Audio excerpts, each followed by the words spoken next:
On this week's episode of Devil's Trap Podcast, the Winchesters ruin another housekeeper's day. And we have a failed group smite. Let's do this.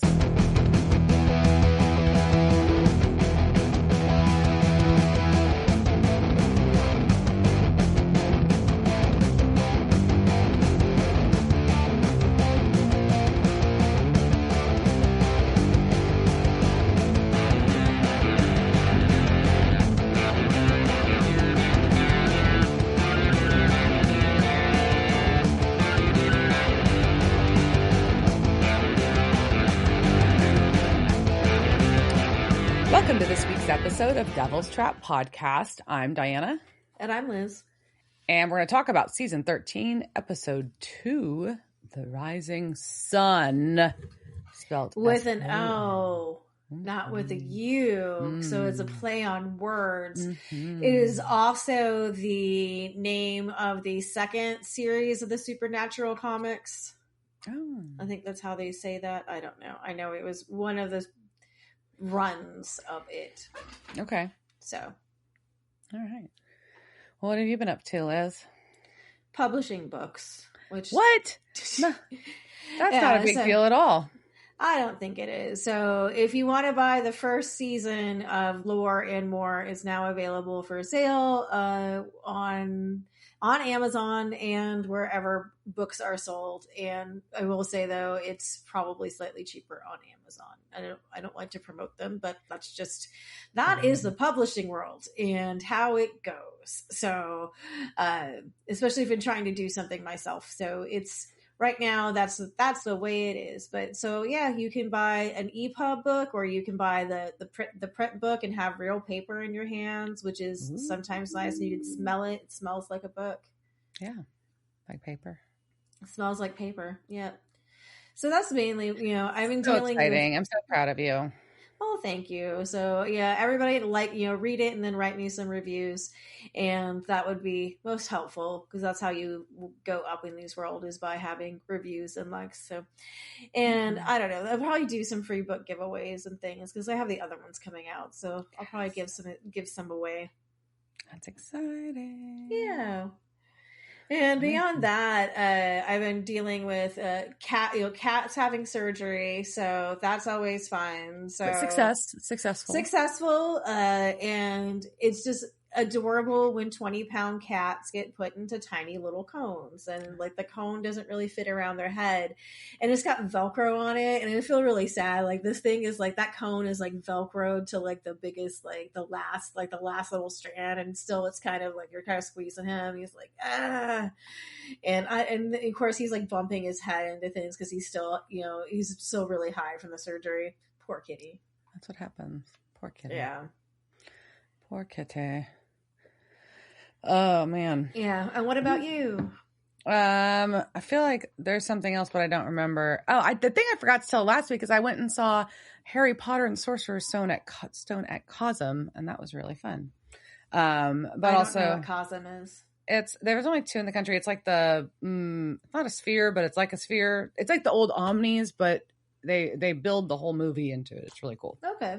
Like a background, Cool. Not the whole movie, but it's like a very I don't want to say interactive, but it kind of is. I don't know, like you're not doing anything. It's just a bigger experience. It's experiential. I don't know, one of those words they would use for it.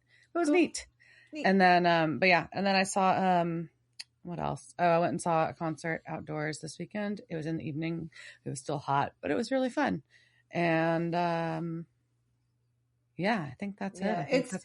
We've gotten, summer is here. It's yeah. really hot and it's really humid, and it's kind of oppressive. Like it's still normally I can kind of handle hot, but this is not easy to handle. No, it's a lot. And then we had some crazy storms rolling through now, so it'll be interesting. But yeah, no, it's definitely pool season, and I'm stoked about that. Oh yeah, just rub it in that you can use your pool. I know. I was like, oh, I didn't mean to pour salt in that wound. That's okay. Maybe. And it's like, maybe this week, but no, it's going to rain more and probably ruin like all the things that they're trying to do. It'll probably just dump more algae. Yeah. So that just sounded like the dogs also do not appreciate my pool not being usable. they don't. Well, it sounded like something exploded outside. So I was like waiting to see, did a transformer go? I don't know. Yeah. There's a big storm coming in, but and then the dogs were pissed. That's what I know. Yeah. So there we go. Well, let's talk about The Rising Sun. Yes. So The Rising Sun. This was season 13, episode 2. It first aired October 19th, 2017. It was directed by Thomas J. Bright, who we saw last season with Lily Sunder Have Some Regrets and episode 2, Mamma Mia. It was written by the team of Eugene Ross Lemming and Brad Buckner, who they did a bunch last season, including the end of the seasons. There's something about Mary, that one. And so they were also responsible for the British invasion. So we can thank them for that one. And so, yeah, they're back to do this. And so here we are in episode 2, and we get our recap. And our recap's not too long this time. It's just the princes of hell. Everybody is dead and gone. The devil's got a kid. Dean wants to kill the kid still and bring him home. Yeah. That's about it. Yeah. Yeah. And we open at the asylum with Drexel protecting Lucifer's throne. So why have they moved the throne there? Like, why shouldn't this be back in hell somewhere by now? Like why would they keep this at the same place? So that's a reasonable question. And we have a drunk demon, and because basically he's convinced that Lucifer's gone, and Drexel's no, he's going to return and he's going to make hell great again. And the lights flicker, the doors bust open, we have a bright light, and in enters the most interesting man in the world. No, I'm just kidding. Not Lucifer either. It's a bearded man in a white suit. A very white suit. Yes, and he demands them to their feet because he is Asmodeus. And he has big face scars.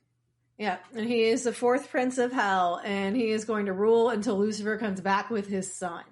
But he's going to bring back the fire and brimstone. He doesn't want any of this crap that Crowley put in. Mm-hmm. And so things are going to go back to the old ways. And he calls forth Drexel and some other minions. And it's kind of like a reality show time where it's like, please step forward. And very AGT. Yeah, and we're about to see who's going to get cut and who's going to go. But the ones who got called forward, surprising, they're the winners. Everyone else gets killed. Mm-hmm. And then they get killed and their eyes burn out. And then he takes off his coat and flashes his yellow eyes at us. Yes, so we got some more yellow eyes. Mm-hmm. And we go to Baby, where Sam is offering to drive. Jack is asleep in the back seat. And Sam is still trying to talk you need some sleep sense into Dean, who is he's just so traumatized by being hurt. He has nothing else to do but be traumatized and want to end the problem. Yeah, he's just not feeling it. And so Sam wants to start talking feelings. And that is not what Dean is feeling. But Sam does have a point. You haven't slept. It's a lot to process. And Dean's like, no. That's just, we tried the new rules where we bend them, where bad guys aren't so bad. And then we were sure that things would get fixed, but then everybody we care about got hurt. So is this our reverting now on his ethical dilemma? Like, what the fuck? What the fuck, Dean? I don't know. Anyway, so he's just like, we're starting with the obvious. We're going to fix the problem. And he calls Jack it. Yeah.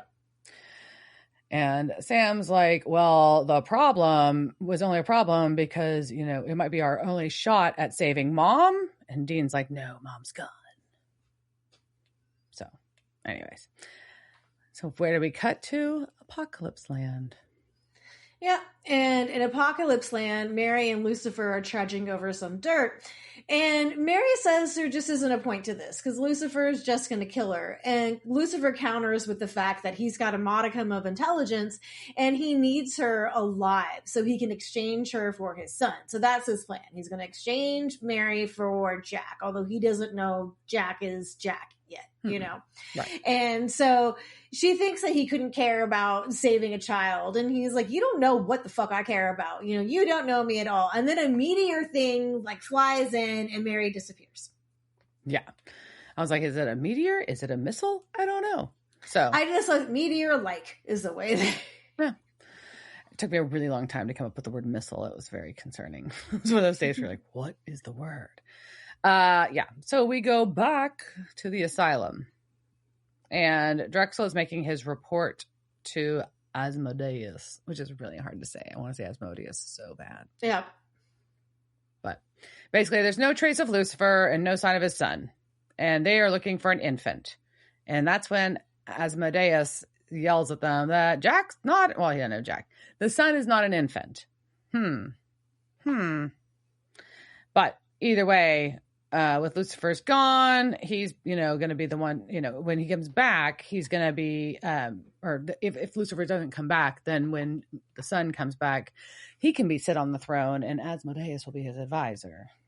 Yeah, so it's kind of like the same plan that Dagon had. This is what all the princes of hell want to do with Jack. They basically want to be his mentor, and I think there was a regent. There's a word for it, like in old feudal times, and when there was monarchies, and somebody would it's like the king was like 5, and so somebody else would like rule in their place until they were old enough to do it.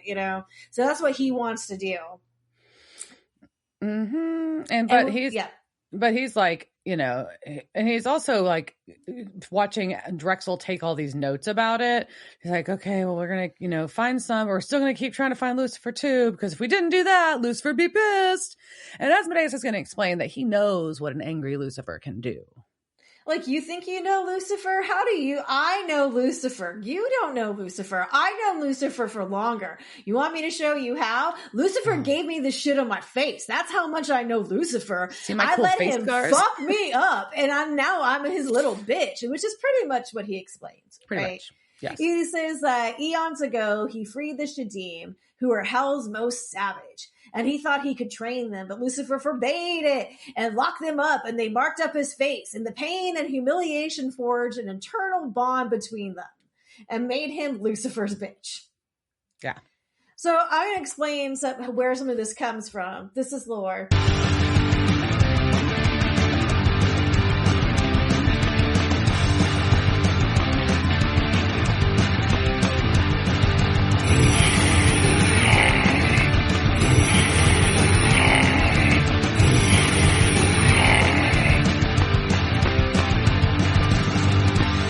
According to our, Gospel of Truth Wikipedia, Shadim originate in Jewish mythology. So either they they have a lot of versions, so buckle up. So either they descend from serpents or from demons in serpent form, which ties...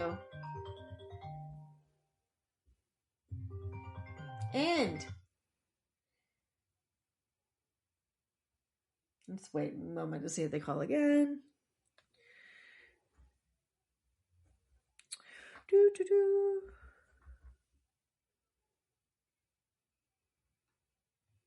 Okay. Okay. So he was depicted in the Lesser Key of Solomon as having 3 heads, an ogre, a ram, and a bull, all traditionally horny animals. He also has the feet of a cock, also a horny animal, a serpent's tail, and wings. He is known to ride a dragon and breathe fire.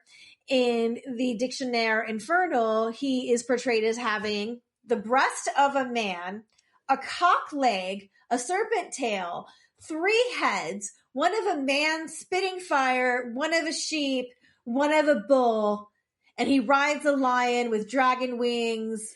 And I don't know, I must have meant to put something else here. I just says and neck. Oh, I guess it has a dragon's neck, maybe. So that's an interesting thing about. So I love the breast of a man. So I guess it just means he has like a man chest or something. He's got pecs. Yeah. I feel like that's something like a child would like draw, like in one of those games where you have to, each person draws an animal piece. Yeah. So within the book of Tobit, I practiced this word in my head earlier. Okay, so within the book of Tobit, a deuterocanonical book of the Bible, Asmodeus is said to have been obsessed with a human named Sarah, and he would kill every man she married the night of their wedding. And she had killed up 7 of her husbands, soon to be husbands so far. And Poor Sarah. Poor Sarah. So every time she's going to get married on the night of their wedding, he shows up and they're in her wedding chamber and kills the man who married her. So she's like a widow 8 times over. So she prays to God. God sends Archangel Raphael, who told her soon-to-be husband Tobias that he should make an incense out of the heart and liver of a fish. And when Asmodeus appeared in their wedding chamber, the smell repelled him. No shit, because it was incense made of the heart and liver of a fish, and you're burning it. I don't know how sexy time you're going to have there. Like, ooh, baby, like, we got some fish incense here. Let's get it on. So he fled to Egypt, but Raphael found him and bound him up. And then he comes up in the Testament of Solomon, where he is said to live in the constellation of the Great Bear Ursa Major, through which he plots against newlyweds, makes women hormonal, and ruins the beauty of virgins. Raphael is Asmodeus's arch nemesis in the Testament of Solomon, and his weakness is still the smoked liver and gall of a fish. So that's just his kryptonite. Yeah. So when he is brought before King Solomon, he tells him he was born of a human mother and an angel father, which would make him a Nephilim. Right. It would. He tells Solomon that Solomon's power over the demons is just temporary. His kingdom would eventually be divided. And I think this is an interesting quote. Demons will go out against man and will be worshipped as gods because humans will not know the names of the angels who fought the demons. Ooh, deep. So Asmodeus then admits that he is afraid of water. Solomon has him bound up and flogged to confess what else he was up to. And he confesses all his stuff about like the virgins and the getting the people to commit adultery and all that stuff. So Solomon puts him in iron chains and surrounds him with 10 jars full of water and forces him to make clay vessels for the temple. He's also burning the fish liver and gall to keep his tongue under control. Solomon then uses the power of his ring to compel demons to finish building his temple. After it was done, he boasted to Asmodeus that he couldn't understand how demons could be so powerful if their leader could be so easily bound. This feels like this is a very Crowley Lucifer type thing what's going on. Yeah. And then he tells him that if Solomon removed his chains and gave him his rings, he could prove how great he was. And then for some reason, Solomon does this and gives him his ring. And then Solomon was flung from Jerusalem into exile while Asmodeus took the throne. Asmodeus threw the ring into the sea, but Solomon's lover, Naamah, finds the ring in a fish belly, gives it to Solomon, who regains his powers, zaps back to Jerusalem, and puts Asmodeus in the jar. So, the Dictionary of Demons by Michelle Bellinger cites that the Grimoire of Armadale pairs Asmodeus with Leviathan and says that these two demons are good for teaching the magician about the malice of other demons. But the magician should be careful because they both lie. So you can't trust anything they say, so maybe you don't want to conjure them. So So as Asmodeus is often associated with witchcraft, and he appears in a number of famous grimoires and magic texts. Really like this one. In Arthur Edward Waite's book of Black Magic and Pacts from 1910, he is listed as the superintendent of Hell's casinos. I really enjoy thinking about hell having casinos. I was going to say, I was like, hell has casinos? And it just seems, it just reminds me of, in Victorian England where they had all the gaming parlors and stuff. Like, that's what I feel like hell was like. Hell is like the British gaming parlors of the late 1800s. Okay. So since we can never get away from the Golden Dawn on the show, Samuel Mathers of Said Secret Society, in his translation of the Sacred Magic of Abramelin, the Mage, he names him Asmodee and identified him as one of the 8 ruling sub-princes of hell. Well, sub-prince sounds like a category on FetLife to me.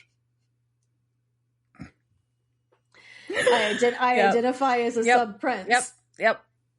Yeah. And also, according to that book, Asmodeus can make crazy banquets because he has the power to produce food. Now, that I think is an awesome power. If you can make me a charcuterie platter, like whenever I just want something to nosh on, I am down for this. He also has the power to transmute metals and transmogrify people and animals into whatever shapes he wants. Pretty good, right? That is good. Yep. In the Janua Magica Reservata, also known as the Keys to the Gateway of Magic, he is a prince residing over the demons in the order Ultores Scalorum, or Revengers of Evil. Revengers of Evil. Revengers. So it's like an Avenger, but with an R. So a Revenger. You're doing That's revenge, fun. But I think it's a really fun thing. And it sounds like a metal band that should have or at least my title of my next album, Revengers of Evil. Yeah. And lastly, in the Malleus Maleficarum, the 1486 edition, he was the demon of lust with his adversary being St. John. So like I said, I think, and we'll come back to this, I think he may be mentioned more than Lucifer in most things. I think he's more famous than that. But I never saw anything in any of the lore about him wearing an ugly ass white suit. You really hate those white suits. They have their moments, like a woman in a white suit, not in a white nightgown, could be powerful. But it's to me that is, you're just asking to put ketchup on it. Or spill your coffee. Or dirt. Just sit in something. Or get cat hair all over it. Although I have cat hair all over everything I own, so... With dog hair here, so yeah. Yeah. All right. So that is the lore behind Asmodeus.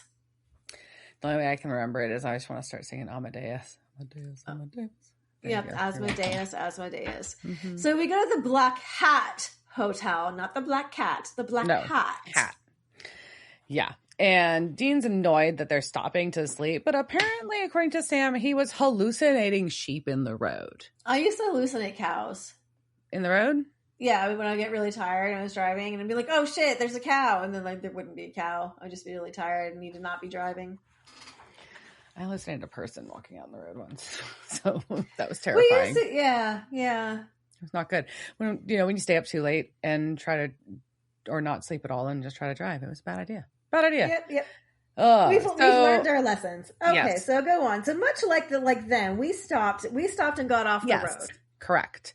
And Jack thinks the motel room is wonderful. And so Sam's doing wards. Jack's trying to watch Scooby-Doo. Dean makes him stop because Dean's a fucking killjoy.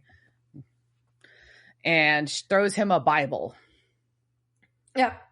And Sam offers to take the couch, but Jack says it's fine and starts to read the Bible. I think it's interesting that Jack needs sleep.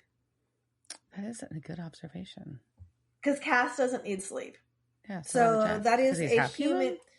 I would feel like, and he has to eat too, right? And so Cass doesn't have to eat. So I feel like that ticks in the team human side. That's true. Those are good observations. Or maybe he just really wants to eat. Because even if I didn't have to eat, I might want to. Yeah, obviously they're eating Winchesters, so he's eating burgers, and I've eaten like 2 burgers in the past week, and I still kind of want another one. I don't know what's going on. I'm craving like burgers and fries, but anyways. So Jack is going to read the Bible, and so then they all start eating, except Sam, who is spray painting the room. And at this point, I want to know, is the spray paint the most effective? Like, shouldn't you just get a Sharpie? I don't know. They go those fat Sharpies now. Get a fat Sharpie. You could have that room done in 2 minutes. With a bingo marker? Wouldn't that work? With a paint pen. Yeah. I think anything is more efficient and easier to carry around than a bunch of spray paint cans. Also, he's spray painting. Yeah, and there's the fumes that you have doing this all inside to this motel. Yes. You're permanently marking up this motel and on the windows with all these sigils. And the hotel doesn't notice from the outside that, oh my God, there's a bunch of sigils on what the fuck is happening in room 210. I don't know. It's very odd because we do get a later line about housekeeping. And it's like, well, you think this would be just as much of a concern, but okay. Yeah, can you imagine housekeeping walking into that room? I hope they used a fake ID. I mean, not really, but, Of course they did, but... I know. I'm just teasing. Yeah. So they're eating their burger. Well, Dean and Jack start eating burgers, and Sam does join them. But we have a funny scene where Dean's opening his beer, and Jack's mimicking him, and it's really kind of cute. Yeah, he doesn't know what to do, so he's trying to be just like Dean. And Jack says the Bible mentions his father, and Dean says, yeah, he's got a lot of screen time. And I'm like, no, does he really? Because Lucifer is actually, and this is where your nerd comes in, like Lucifer is only mentioned once in the Bible, and that's in Isaiah. And so he's likely and only like being mentioned as a metaphor to the king of Babylon. In the New Testament, Lucifer doesn't appear at all, but the devil or Satan is mentioned 30 times. But Lucifer does, so like one time in the Bible, and that's just So Dean, I'm just thinking you need to get your facts straight. Yeah, you're throwing the Bible to him to read, sir. And maybe you should pick it up. I don't know. So Sam tries to explain that his dad is rough around the edges, and Dean tries to explain Satan and God. Yeah, poorly.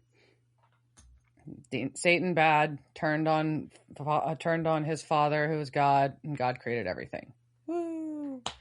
And then God skipped out and left Sam and Dean to fix everything. Yay! But I like Jack's observation that so God's like his grandfather, which is family, and that's good. He did some math pretty quick there, so good for him. But either way, Sam's trying to find out. They're trying to figure out what Jack does and doesn't know, because obviously Kelly taught him a bunch of shit when he was in the womb. So let's figure it out. And they want to know if he can teleport. Which Kelly would not have taught to them, right? How the fuck would she teach that? She doesn't know how to teleport. Yeah, and so Jack doesn't understand the concept of what teleporting is. And so they want to know, like, how you would get to the other side of this, like, really fast. And he walks through the door. Yeah, it's pretty funny. But Sam's like, oh, maybe he's more human than we thought.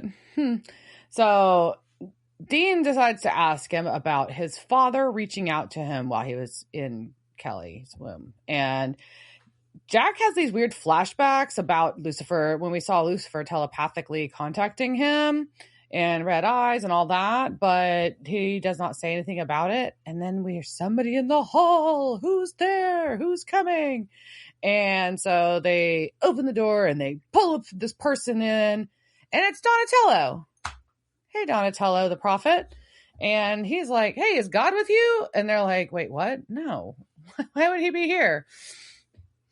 So Donatello tries to explain that with God being gone, that it's like missing an appendix. And so whenever he has a moral quandary, he asks himself, what would Mr. Rogers do? Yeah, so he lives by the Mr. Rogers code, and that's great. And so why are they here? And that's a question we all must ask. But no. What they want to know is, why are you in Wyoming? And Donatello thought he had retired, but when God left, but he got knocked off his feet when Jack was born. He got drawn to it. And they tried to explain that he's Lucifer's kid, and that Donatello is just, and then tries to explain to Jack that Donatello is a prophet who used to have a direct line to God. Yeah. And Donatello can feel up Jack's power, and he thinks it's more like intense waves, which makes Dean then say, well, maybe he's less human than we thought. Mm-hmm. Oh, so now we've got the ticks on that side. Mm-hmm. But Donatello tries to explain to Jack that he met Lucifer, and this power isn't anything like it. It's not dark. It's not toxic. And so that's one for Team Not Evil. Yes. Dean's like, not yet. Oh. Anyways. So anyway, there we go. And then Sam pieces together that if Donatello could find them by tracking this power, then angels can too. So we need to protect Jack. And we go to the...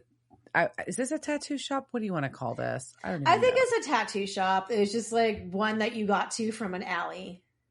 Okay. So we go to a tattoo shop in an alley. Sure. And they are going to put on Jack's tattoos. They are. They're going to give him an anti-possession tattoo, which I don't know why. But it's a weird one to choose for him. Yeah, so And the tattoo artist is unsure because Jack looks so unsure.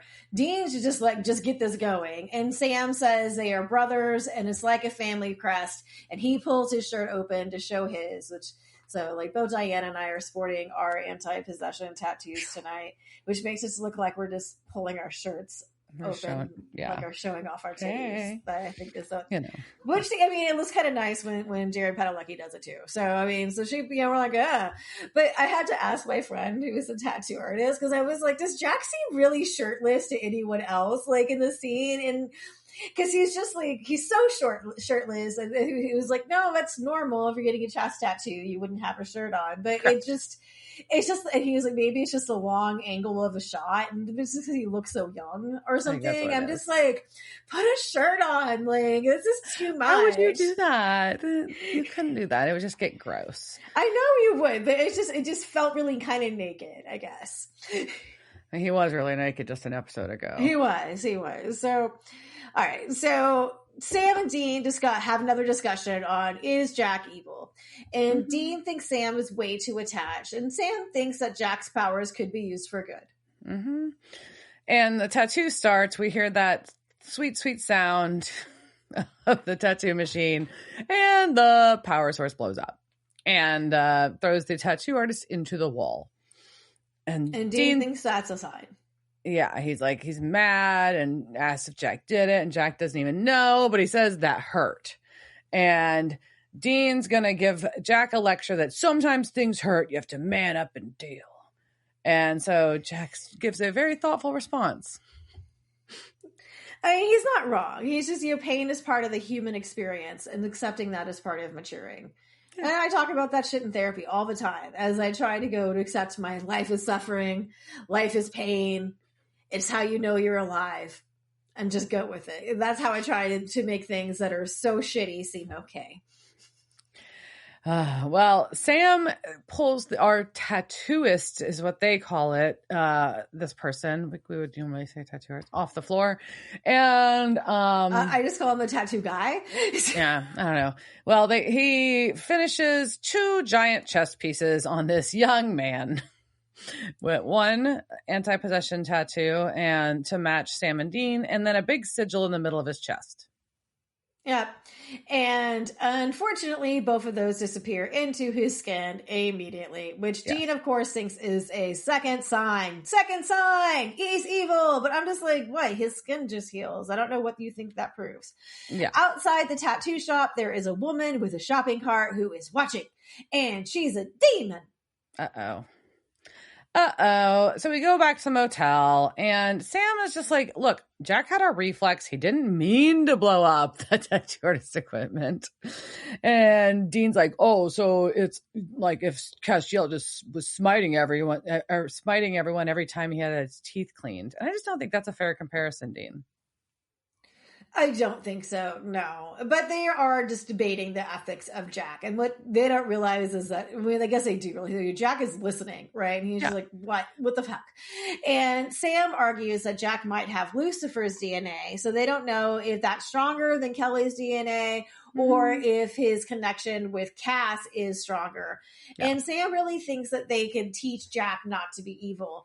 And Donatello's looking at this as no soul Donatello and as a scientist, and just like, oh, I'm not sure that you can teach someone to be good like that. You could do that, right? And Dean just loses it and says that Jack is the freaking devil. And Jack teleports, because I would too. Yeah. Dean's being like, I get the apprehension, but he's a real dick in this episode. That's what I got. He's being a dick, but we have answered the can Jack teleport question. So we have answered that. Now we know that is a yes. And so Jack is crying on the ground in an alley by himself, and he is remembering Kelly telling him that she loves him and that he'll be amazing. And Sam finds him there, and so obviously Jack heard everything they said, so he's upset about it. And he just wanted to be away from it all, so then he was. Good to know. Good to know. Yeah, and Jack wants to know why Dean hates him. Oh, and Sam tries to explain Dean is just mixing his emotions, right? And he feels like it's his job to protect everyone, and it's their job to protect Jack from everyone, but they might have to protect everyone from Jack. And so Jack's like, maybe I'm not worth all of this. He's like, and so Sam tells him that his mom and Castiel, and he does. So they think he's worth it. So we know Sam is really getting on Team Jack at this point, right? No matter how much he's like trying to play off to Dean that he doesn't care. I really feel like he is going over the line, not over the line, but I mean going over that side. For sure on that side. Team Jack. Yes. And so we go to Dean's natural habitat, which is a bar attached to a motel. And the bartender asks Dean if he wants another, and then says, "Oh yeah, I've seen you around. Are you just passing through with your buddies?" And he's like, "No, it's my brother and a messed up kid." And there's a conversation about issues with dad. And she's like, "Oh, the older fella?" He's like, "No, he's a guy we work with." It's awkward. And so then the waitress talks about how she hated her dad and ran away, but no matter what, she still wanted the old man's approval. And that's just how that goes. And Dean can relate. Dean said, yeah, samesies.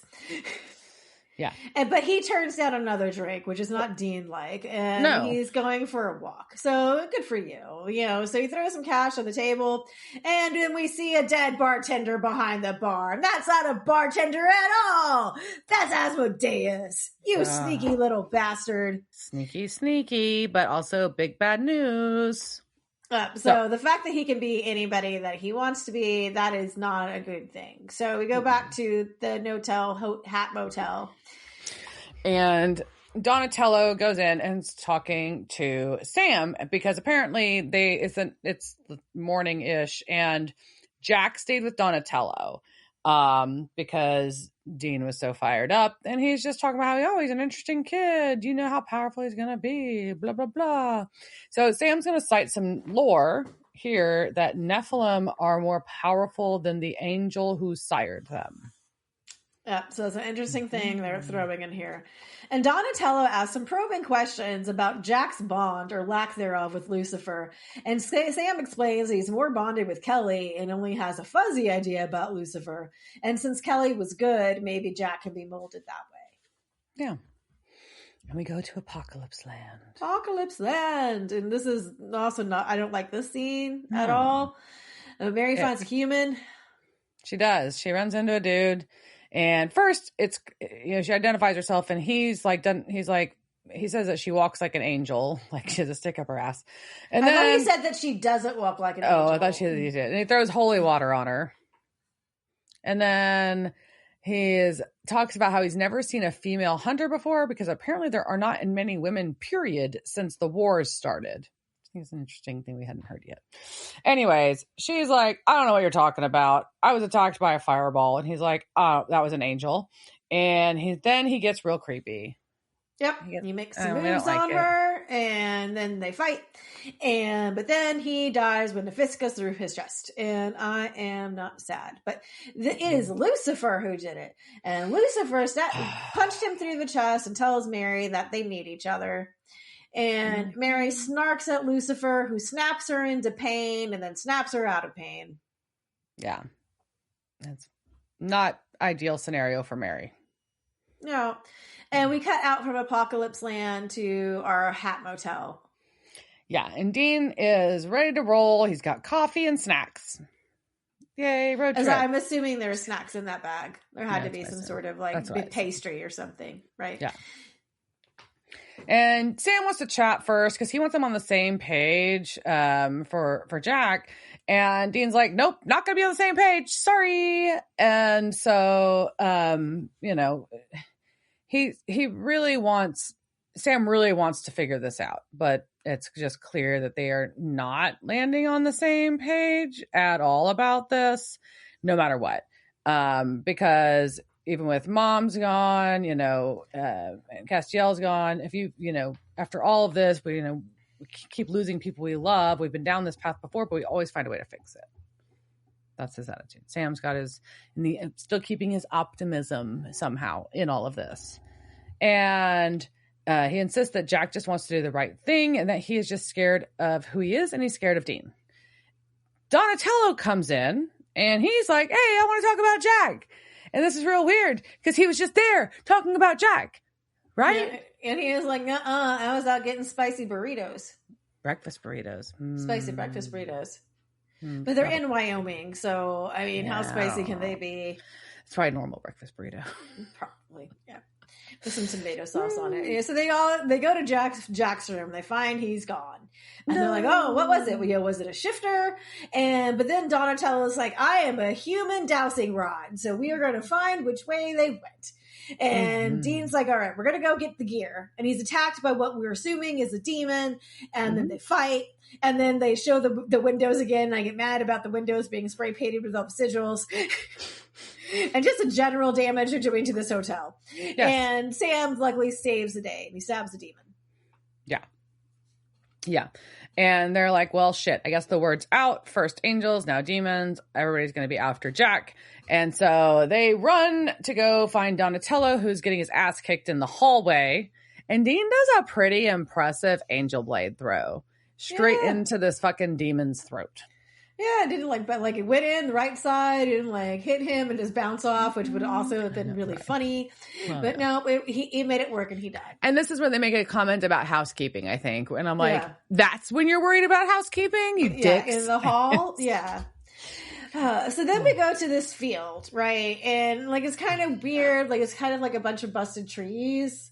Yeah, a lot of trees have been knocked down, but it's also really kind of pretty like flowers. I don't know. It's a big field in Wyoming. Who knows? Yeah. But our fake Donatello, because we know that Jack's with fake Donatello, is talking about how he's a prophet and about God and that he got a message and that he needs to prepare himself to use his gifts to fulfill his destiny. And then he starts talking about hell and talking about how... And Jack's like, that doesn't sound nice. He's like, it's not. It's kind of funny. There's no casinos. And he tells him a story, and he basically makes the story to be about there's a bunch of soldiers that are trapped there. And God soldiers. Yeah, and we need your help to get them out. And God wants you to set them free. And he tells Jack to do it for God and to focus. And Jack scrunches his face a lot and starts doing it. I'm trying real hard to open the earth to go down and let out these soldiers. Yeah. And so we cut from that to Baby, where Donatello is in the backseat driving, and he senses there is another power with Jack, and it's getting stronger the closer they get to it. And something about Jasper, Wyoming, and they're like, that feels dark, and it's apparently because Jasper has its own gates of hell. Damn it, I forgot to check to see if that was real or not. I'll have to check. Maybe it is. So they have their own gates to hell, which we love a good gate to hell. And it's connected to a place for creatures too wicked for the pit to hold. That might sound like our shitty. Yeah, it's a good description. And Donatello's just like, turn, Dean, turn. And we cut from there, though, back to Apocalypse Land and a monologuing Lucifer. Yeah, he's so annoyed that Mary's tired and she's human and blah, blah, blah. Anyways, and then I did appreciate that it was wimpy little human with wimpy little lungs and wimpy little legs. I appreciated the wimpies. And we get a bunch of tactical angels. Tactical angels arrive. And one of them said that Lucifer stinks of hell. But they don't believe he's Lucifer because Michael killed Lucifer, so that's impossible. And Lucifer is pissed that that's the truth. He's like, what the fuck, man? So they are going to do a group smiting. I appreciate they were going to smite all together. So, team, all at once, get ready to smite. Yeah. Yeah. But then Lucifer snaps his fingers and they all go poof, gone. More meteors come down and there is one angel emerging. And Lucifer doesn't recognize him at first, but this is the Archangel Michael. Yes, it is. So we cut from there back to our fake Donatello yelling at Jack, rude, about how that, do it for God still, and trying to make him open the earth. And we see the earth open up and this is a pit forming that is not good looking at all. And so and freaking fake, Jack's eyes are glowing. It's a whole thing. And Jack's very proud of himself as these creepy fucking hands start crawling out of the pit. Yeah. Something is crawling out of the earth, and baby pulls up just in time, and Sam comes running out and tells Jack to stop. Mm-hmm. And then Donatello, that's not Donatello. Then he's like, that's not Donatello. Anyways, but Dean's like, fuck this, and just shoots fake Donatello because he's a little trigger happy these days. He is, but does nothing. No, but it turns him into Asmodeus. And he just starts choking everybody. But Jack is pissed by this because they're hurting his friends. Yeah, and as Asmodeus before this has given an Aladdin moment, and when he's like, "I can show you the world," but he said, "He does do that." He said, "I can give you the world," but whatever. I felt it was very Aladdin. No so Jack, yes, you're right. He is upset that Asmodeus is hurting his friends, and Asmodeus just blinks out. Yeah, he gone, and they can all breathe again, which is good. That's important. Yep. So we go back to the Apocalypse Land where Michael is pacing around Lucifer and Mary and asks how it's possible, blah, blah, blah, blah, blah. Lucifer's like, it's an alternate universe, interdimensional travel thing. Blah, blah, blah, blah. It's her fault. Yes. So we get, basically they're going to fight. That's what it comes down to a little bit. But Michael's like, no, I'm not going to kill you. I might need you. So something is going on. Something's happening. Lucifer needs Mary and Michael needs Lucifer. Yeah, so far that's our triangle. And then Mary's like, fuck all of you. And I know I don't want to be here. No. And we go back to the bunker where Sam and Dean are drinking beer and talking about Asmodeus. And according to what Sam's reading, that he is the end of the line of the Princes of Hell. So at least there won't be any more after him. That's good, right? Maybe? Yeah. But Dean's like, fine, I'm going to go to bed. And Sam's like, wait a minute. You need to I would like to point out that Jack saved us. And Dean's like, no, it was just like a reflex. Maybe next time he kills us. Like, I don't know, Dean. Anyways, but Dean hears a noise down the hall as he goes to bed. I hate this scene so much. I'm not into this at all. It's so disturbing. He finds Jack standing in a bedroom, stabbing himself in the chest repeatedly with a knife. With a butcher knife, too. A big ass kitchen knife. So and he's got all these cuts in his shirt, and I don't like it. And Dean just snaps at him, and Jack wants to know what the hell he is. And he's just worried because he can't control his powers, and he's afraid he's going to hurt somebody. Yeah, and Dean's like, well, my brother thinks that you can be saved. And Jack's like, well, you don't. And Dean's like, no, I don't. And Jack's like, but what if you're right? He's like, if I'm right and it comes to killing you, I'll be the one to do it. And he leaves with his beer. And I feel like he was trying to be reassuring in some ways. And I also feel like this was not reassuring. The film was very threatening that I'm going to kill you. Yeah. I don't feel like that would make me sleep well. No. But so that's where we leave, and let's talk about some demons and some more demons. Casting couch, it's the casting couch. Were they on that show that time with that guy? La la la la la la la la la la la la. Well, let's kick off with an angel. So we'll go with Michael, is played by Christian Keys. He's been in episodes of Beauty and the Beast, Legends of Tomorrow, Young and the Restless, and 911.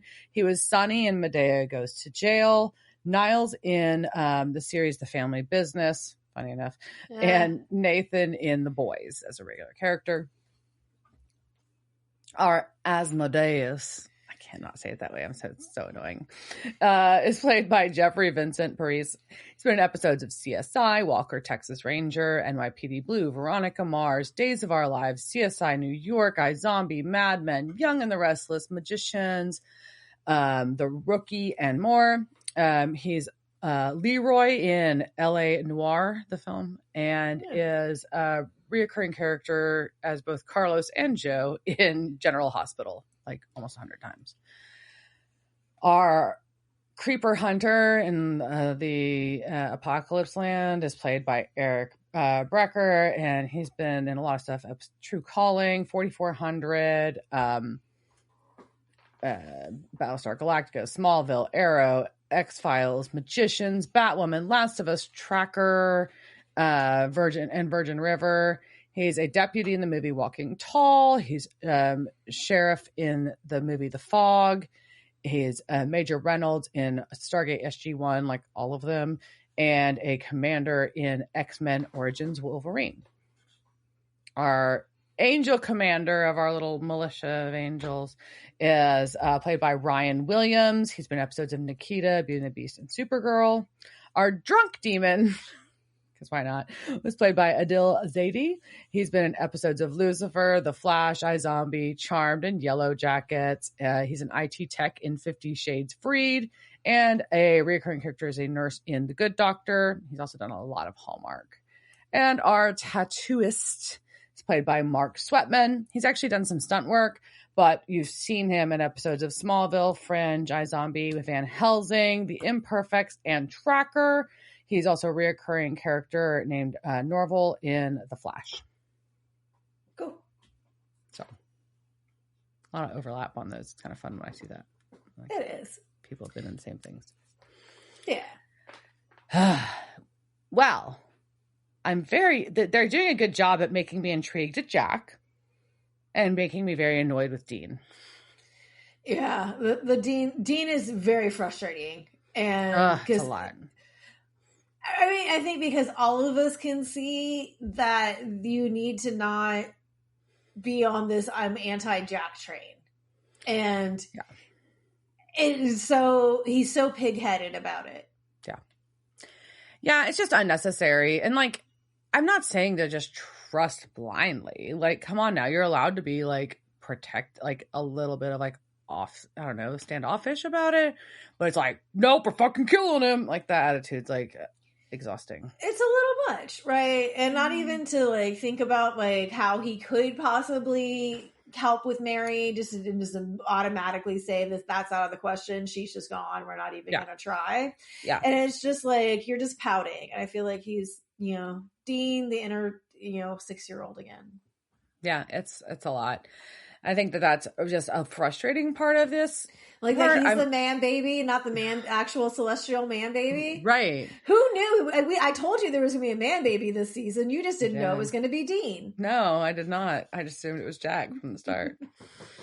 And Asmodeus is slightly terrifying, but I'm intrigued. Yeah, I mean, it's the white suit that just does it for me. Like, I can't. There's no way I could like you. Really? You look like you need to have a mint julep and be bossing, like, I don't know. It just doesn't work for me. I think it's kind of hot.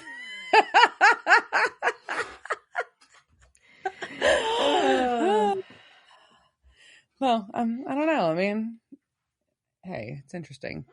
It's interesting. There you go. Yeah. I appreciate that. I don't know. We each have our own. All right. Yeah, Apocalypse Land is weird as shit, though, and I don't know how I feel about that. Yeah, the tone is the color, it's very purgatory-like in its filming. Yes. I do appreciate the different demons we get there, because you can see like their bodies lying around. I appreciate a horny demon. This is kind of nice, and the tactical angels are funny. They just, like, oh, we're all going to, you're right, like the smiting as a team. Like, was pretty funny. Ready, aim, smite. Yeah. Yeah, beyond that, I mean, it's poor Mary stuck with Lucifer as, who, like, this is the buddy movie that she didn't know she was going to have. For real. The road trip movie, Mary and Lucifer. And then when she does get away, she ends up needing him anyways. Ew. Sad.